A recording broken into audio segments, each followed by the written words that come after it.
Alors, la guerre du Vietnam s'est faite pour du gazon. Le gang du Nord voulait prendre le gazon du gang du Sud.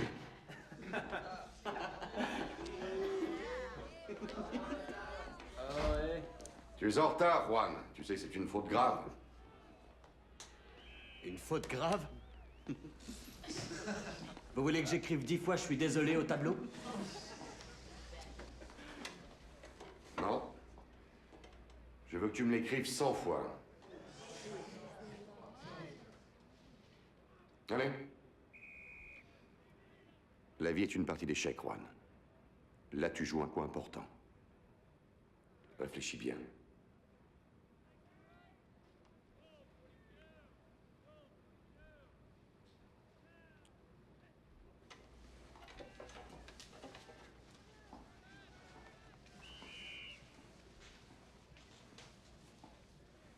Non.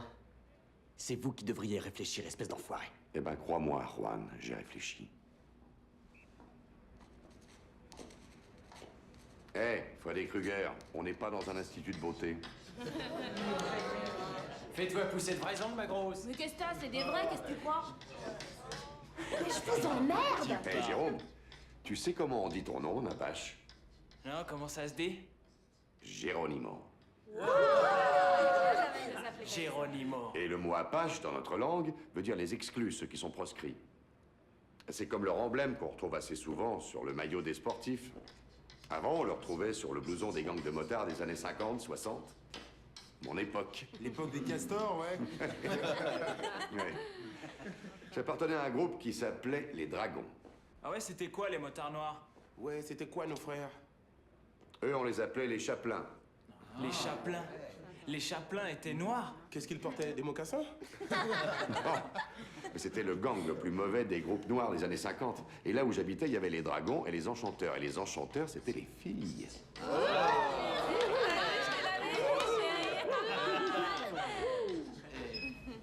Monsieur Smith, quel âge vous aviez?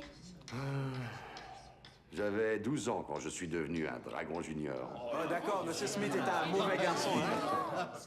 Alors, Monsieur Smith, vous pouvez nous parler d'autres bandes de noirs? Eh bien, ces bandes-là ont pratiquement disparu à la fin des années 60, mais elles sont revenues en force en 70. Il y avait un gang appelé les Black Spades. Ces Black Spades, ils étaient comme nous, une bande de copains? Tous des copains. 5000 fortes têtes recrutées dans la ville de Miami.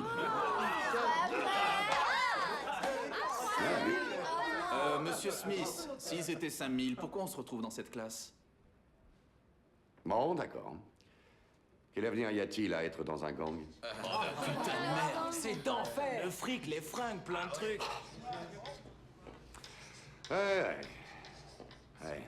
Un billet aller simple pour le taf. Ah ouais, je m'envoie en l'air. Ouais, un joint, un bon Non, je parle pas de pétard. la taf, Rodriguez. Je parle de la tôle. Du trou. Je parle de la prison de Rayford. Non, ça peut pas arriver, Monsieur Smith. On est tous des ados. Qu'est-ce que vous voulez qu'on fasse? Qu'on bosse dans un fast-food juste pour se faire le minimum de salaire de merde? C'est mieux qu'un enterrement dans un gang, non? Combien vous en avez enterré? Un peu trop. Beaucoup trop. Et c'est ce que vous voulez pour vous? C'est ce que vous voulez pour vos gosses? Combien d'entre vous ont déjà des gosses? T'as un gosse? Combien d'entre vous veulent les voir dans des gangs? Non? Pourquoi? Si génial. Ouais, mais c'est différent quand on parle de nos gosses. Ah oui? Pourquoi? On n'a pas envie que nos enfants aient des problèmes, qu'ils se fassent casser la gueule ou buter. Moi, j'ai pas envie que vous vous fassiez casser la gueule. Et encore moins buter. Alors, qu'est-ce que vous voulez qu'on fasse? Ben, je vais pas vous baratiner parce que j'ai pas toutes les réponses. Mais je voudrais vous voir tous survivre.